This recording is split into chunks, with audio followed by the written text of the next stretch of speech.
Hi, first grade. It's Miss Julia with our read aloud for today. Today we'll be reading My Mouth is a Volcano by Julia Cook and illustrated by Carrie Hartman. Before we start reading, I want you all to think. How would you describe a volcano? What is a volcano like? Take a few seconds and think.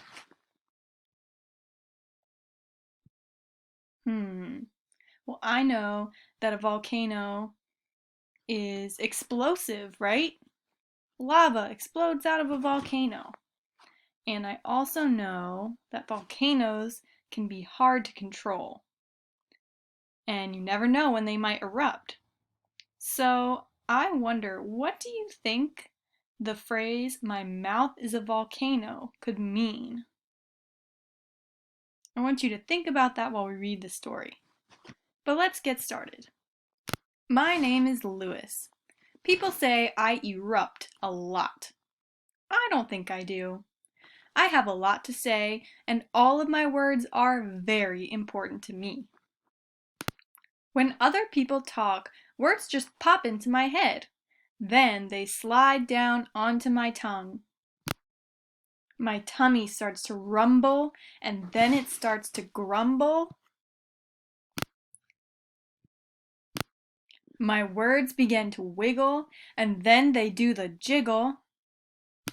My tongue pushes all of my important words up against my teeth, and then I erupt.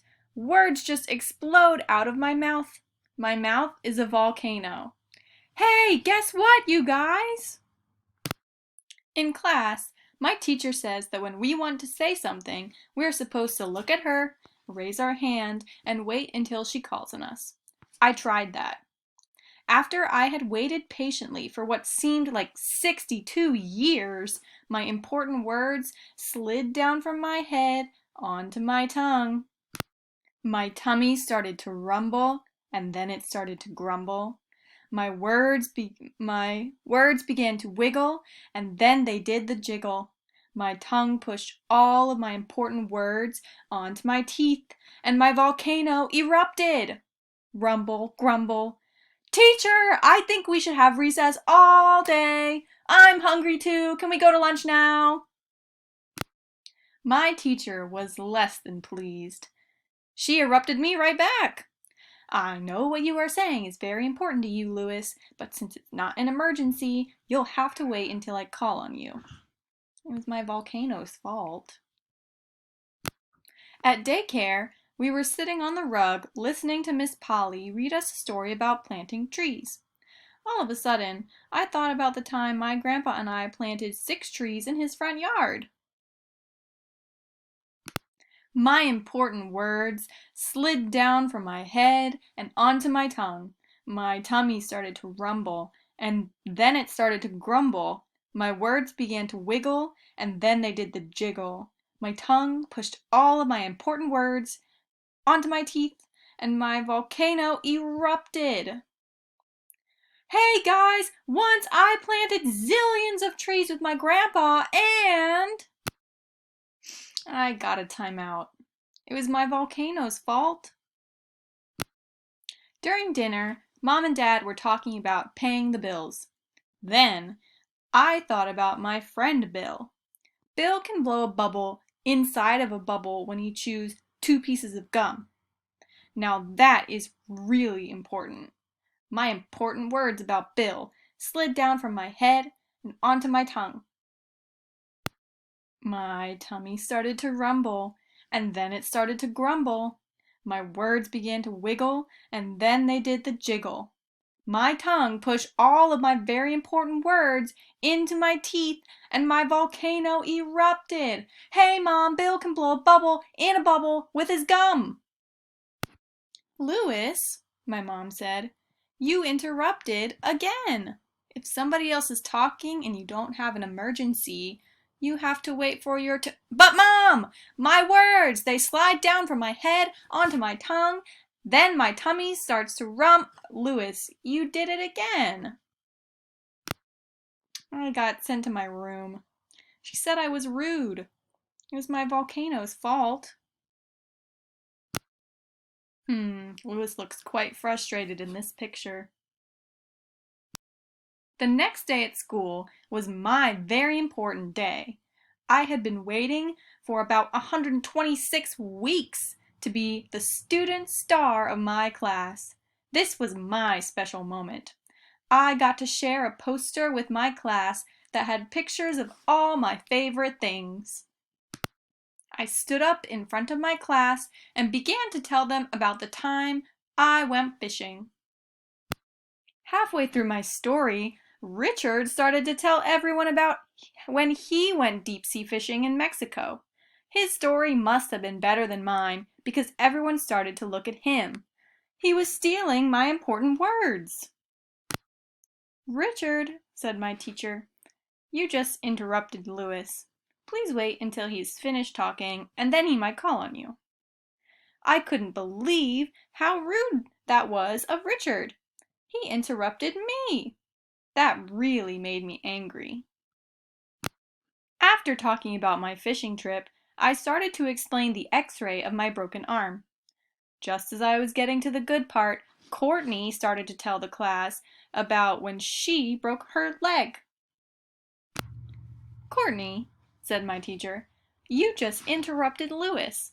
Please wait until he's finished talking and then he might call on you." I couldn't believe how rude that was of Courtney. She started talking right during my 15 minutes of fame. She ruined my important words. She almost stole my moment. When I got home, I told my mom about rude Richard and rude Courtney. "Now you know how we feel when you interrupt us," said my mom. "I never thought about that."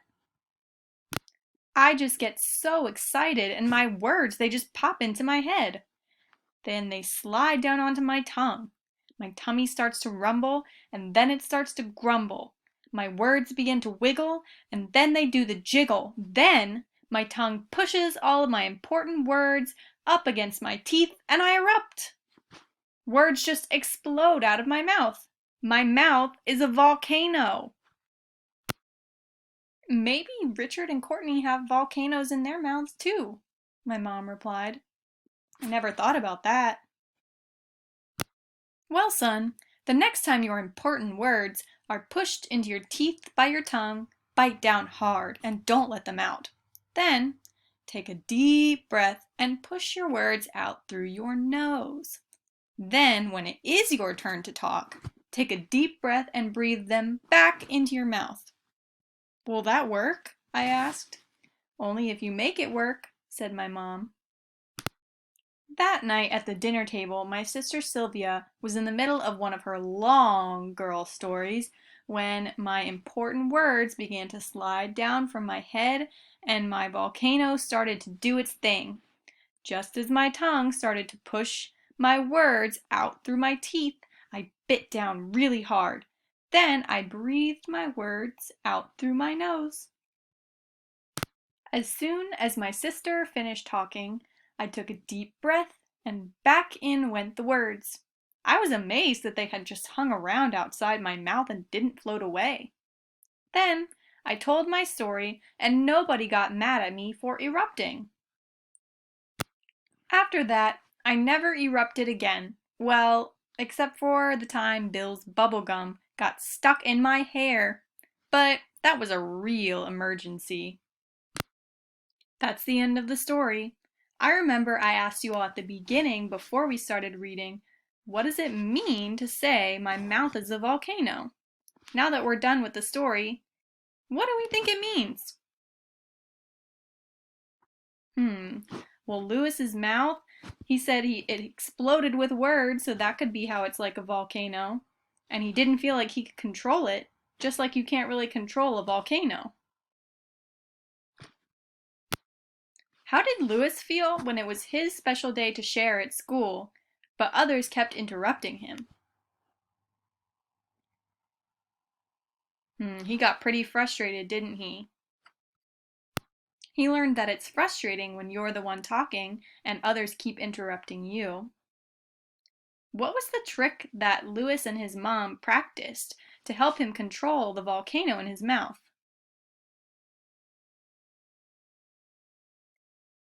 He would take a deep breath, right?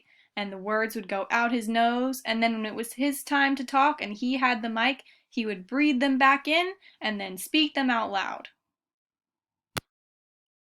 I want you guys to think of a time when someone interrupted you. Think about a time when someone interrupted you. How did you feel? Now, I want you to think of a time when you interrupted someone else. What happened after that? What are some ways that you all use to control the volcano in your mouth? Do you like Lewis's way, or do you have your own way?